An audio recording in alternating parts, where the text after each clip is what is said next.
The Umbrella Academy is one of the most unique superhero properties I have ever seen, and Season 2 ramps up everything from the action, romance, humor, the kick-ass music beats, the questions, the cliffhangers, and even the whoa. What is going on? Can you please rewind it? Well, don't worry, because today we are going to break down all of the unanswered questions you have and try to explain Season 2 in the easiest way possible. Hello everyone, Jared here, and today we are talking about Season 2 of one of my favorite Netflix series, The Umbrella Academy. And man, this thing is packed full of action, romance, humor, some of the best music ever in a series I have ever listened to. But where does everything end up? What exactly does that ending mean? Well, don't worry, because today we're going to dive into everything in Season 2, explain certain things, how certain things connect, and definitely jump into where this leads into a potential Season 3 and 4. So sit back and relax as we explain Season 2 of The Umbrella Academy. Oh jeez. Oh, whoa!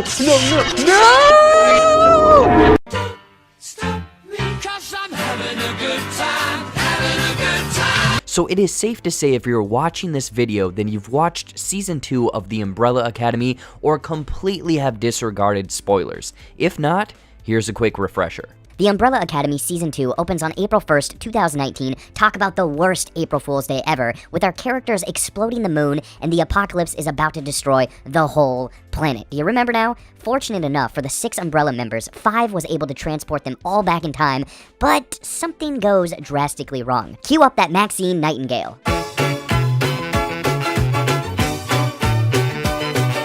As each Umbrella member is dropped in Dallas, Texas at a different time period, Klaus and Ben are dropped in 1960, where Klaus is able to showcase his quote-unquote magical abilities, aka he tricks a bunch of wealthy people and in turn gains a cult-like following, and he essentially starts a massive cult. Actually, it is a cult. Allison is dropped in 1961, however, her not being able to talk because of her slit throat is far from her only problem, because 1960s America was racist as hell. I mean, Dave Chappelle and the Time Haters pointed this one out to us. Anyway, Allison is able to adapt to the time. She is chased to a nearby black beauty shop, joins the civil rights movement, and meets her husband. Luther is dropped in good old 1962, being the more emotional of the group. He has a tough time coping with things, but is able to gain work as muscle for a dirty crime nightclub owner, aka Jack Ruby. And for all of you people out there that know your history, this is the first tie-in with the Kennedy assassination. I mean, aside from 1960s Dallas. Diego is spit out on September 1st, 1963, because I guess they were running out of separate years for all of these members. I don't know, whatever. But he watches the speech from Kennedy stating, "Ask not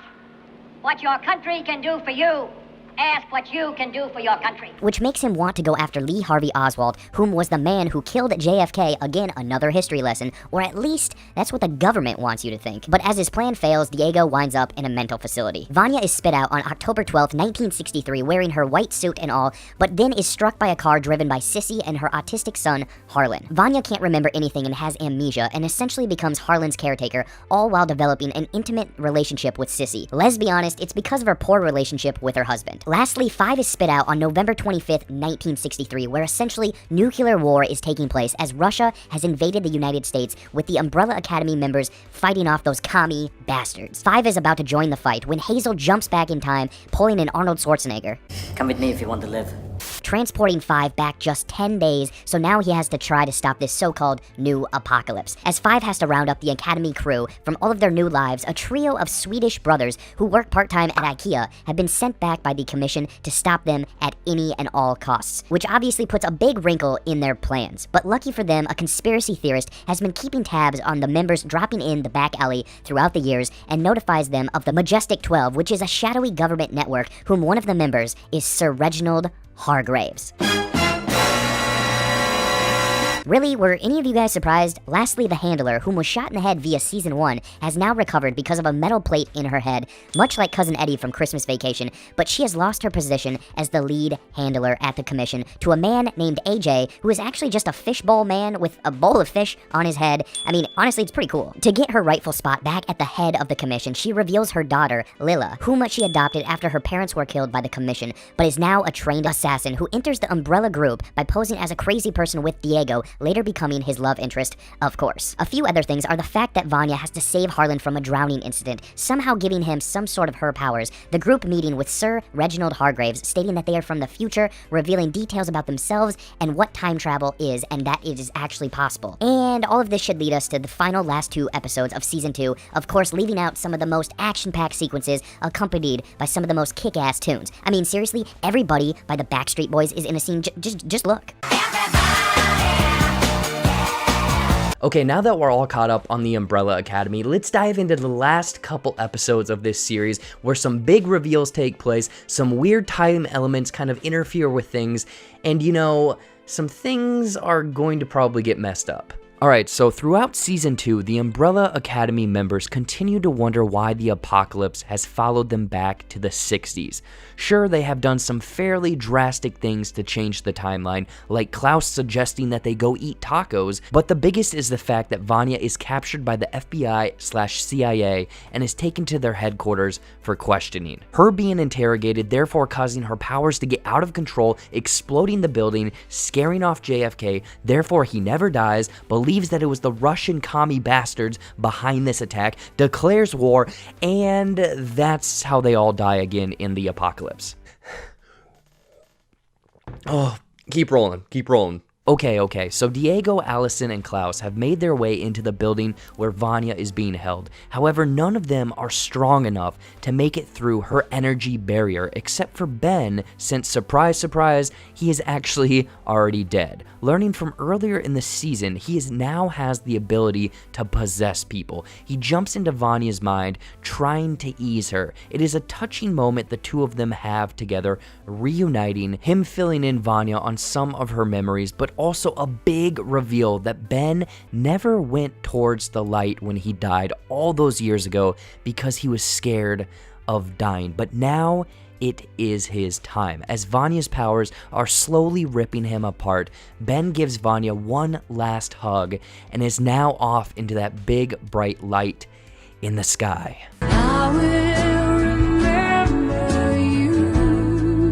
Now that Vanya has been stopped, history continues to play out the way that it should, with JFK having a mind explosion.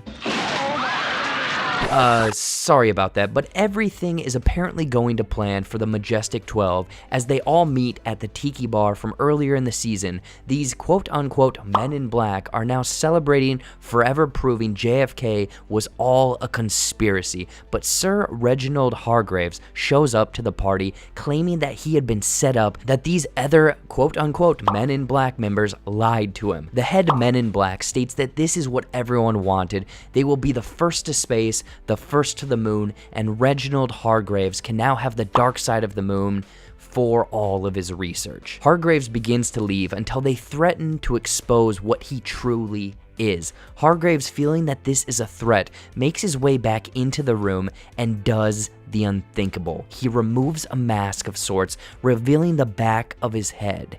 Sir Reginald Hargreeves is a space alien. He then kills all of the other members in what I'm assuming is a safety precaution. So one of the biggest twists of Season 2 of the Umbrella Academy is that Sir Reginald Hargreeves is in fact an alien. I mean, who would have guessed, right? Well, there's actually quite a bit of evidence, and I mean a lot of evidence, that pointed towards this. Obviously, the biggest hint that Hargreeves was an alien is, I guess, the scene that we just saw, because we clearly see an alien head. I mean, what more evidence do you want? Okay, well, if we take into account what he knows and where he comes from, and the fact that he knows about time travel, technology, even money, Sir Reginald Hargreeves seems to be one of the smartest and wealthiest people, seemingly out of nowhere. He also has some sort of serum that is able to bring people back to life, in this season's case, Pogo, after his failed space mission. So sure, there are a handful of reasons that point to Hargreeves being a man of higher thinking, but let's take a look back at Season 1, where there is actually a scene that happens to feel very out of place, but makes a lot more sense now. It is a scene in the last couple episodes of Season 1 where Hargreeves is talking to an elderly woman whom we can assume is his wife. She claims he must go on and that her time is done. The camera then makes its way to a window, revealing something otherworldly. Well, essentially it is a different world with a bright sky, alien technology of sorts in some sort of crop harvesting mech, and rockets leaving the planet. Clearly this is not Earth, and people are fleeing the planet due to what appears to be some sort of destruction, therefore meaning that this scene was placed there for a reason, to let the audience know that Sir Reginald Hargreeves isn't exactly what he says he is. Or we could have taken a shortcut, read the comics that the Umbrella Academy is based on, and found the panel that shows a human mask with a speech bubble stating "Space Alien." I mean, that would have really just saved me about 2 paragraphs of explanation, so yeah, Sir Reginald Hargreeves is an alien.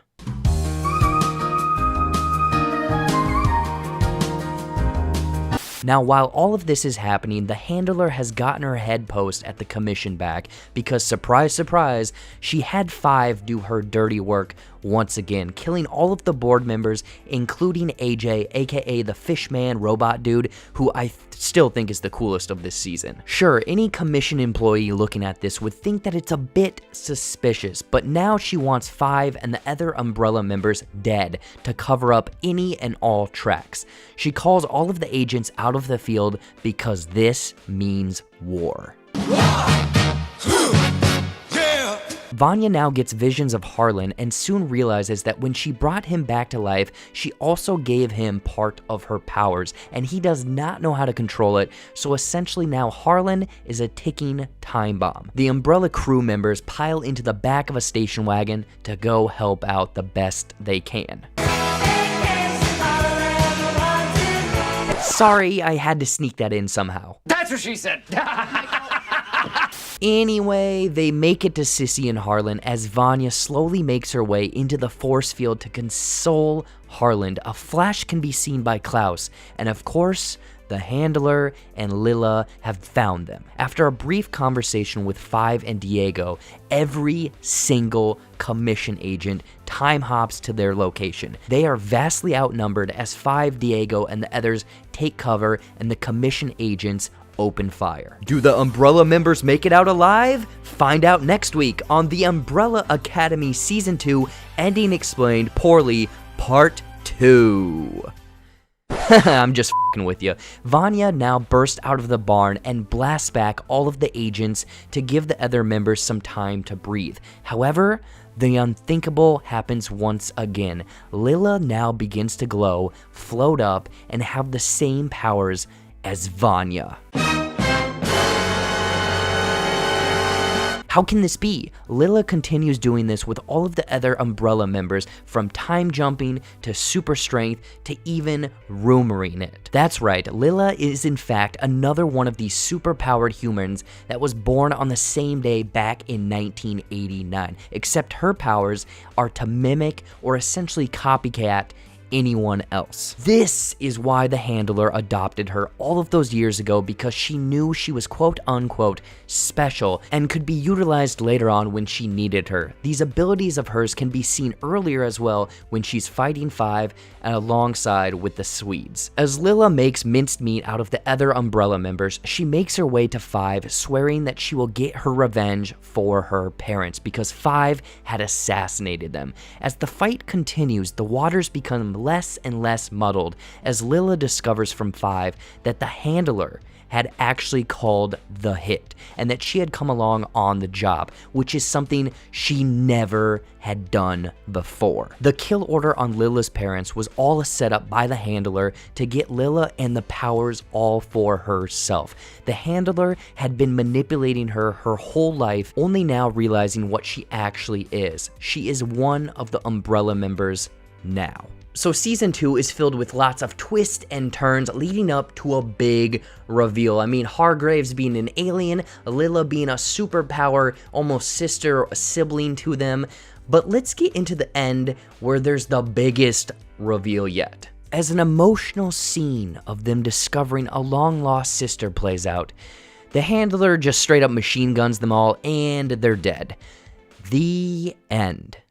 Just kidding, 5 is holding on to life as the handler does her great evil cliched plan speech, but just as she is about to pull the trigger and end 5, the handler is peppered with bullets herself, revealing that the last of the Swedes finishes her off. Because, spoiler alert, the handler set up the Swedes, exploding one of them while they had to have a Viking funeral accompanied by a Swedish version of Adele's Hello, which honestly was just lovely.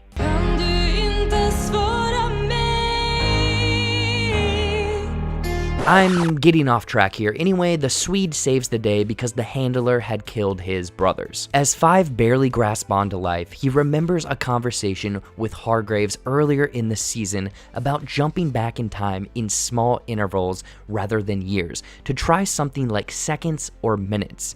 He uses the last bit of strength that he has to jump back roughly 30 seconds right before the handler had machine gunned everyone down. This in turn stops the handler, but the Swede still gets his revenge, finally killing the handler.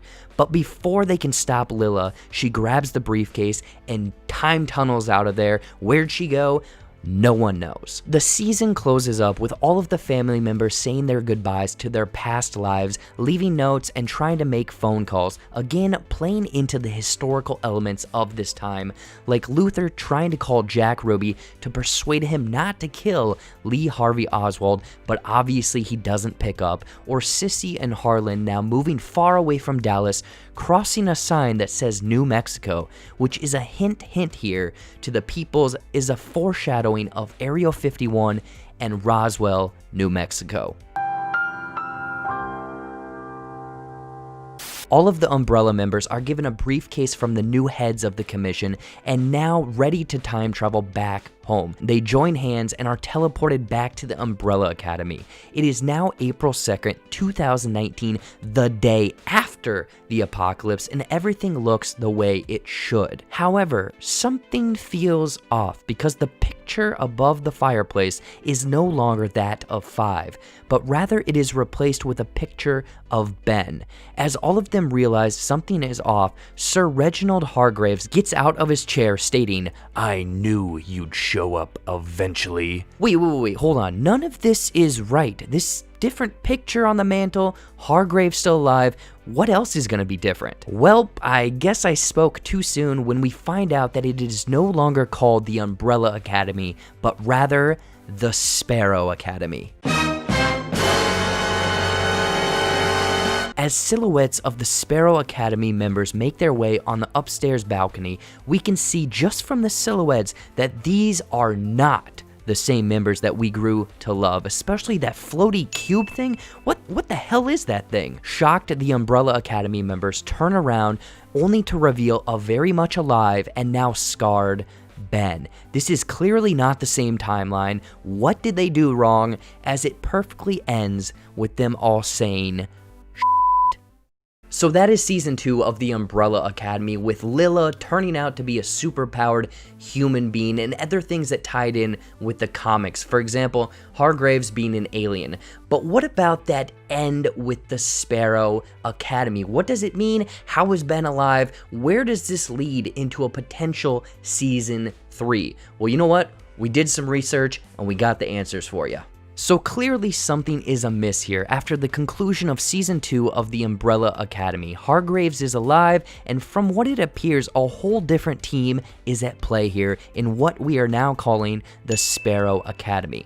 Now, this is where you have to dive into the comics from Gerald Way. Seasons 1 and 2 of the Netflix series were adapted from the first 2 runs of the comic series. With details from each run sprinkled in, now we can assume, if greenlit, seasons 3 and 4 of the Umbrella Academy will then follow the comic run 3, respectively called Hotel Oblivion, and the untitled 4th run that is in the works. But as of now, the Hotel Oblivion comic gives us more insight into what we can expect from the potential Sparrow Academy, Season 3, Season 4, wherever this goes. But as of now, the Hotel Oblivion comic gives us more insight into what we can expect and what this potential quote-unquote Sparrow Academy could be. Sure, if we do a simple Google search, there is a Sparrow patch alongside the other Umbrella Academy patches that give a people kind of a hint, and there's also other forums that are stating that potentially 5,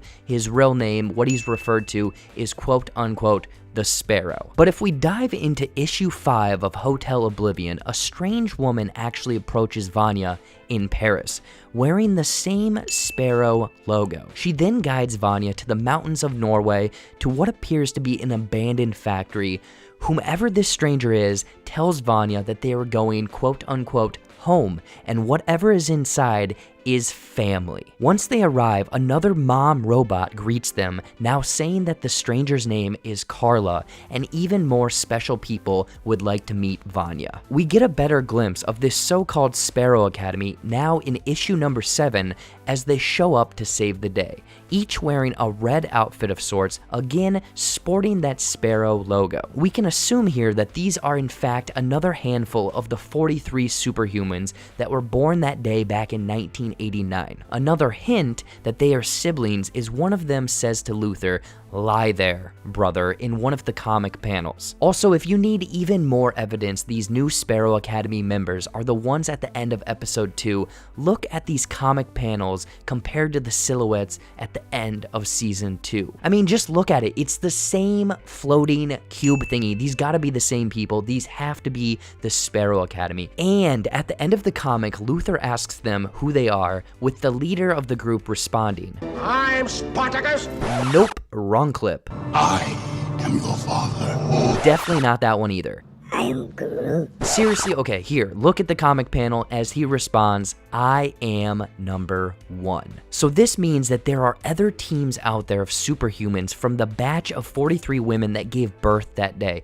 Either they found themselves, or more than likely, since Hargreeves always kept hiding secrets, this is another team he created as almost a backup plan of sorts. Either way, season 3 could pack a variation of alternate timeline elements along with a whole new group of Academy members. And if it shows anything that is hinted at in Hotel Oblivion, or even hinted at in volume 4 of the comic run, we're going to see an interdimensional prison, a whole lot of weird baddies, and even more superpowers. So that's what the end of season 2 is hinting at, and that ominous cliffhanger ending.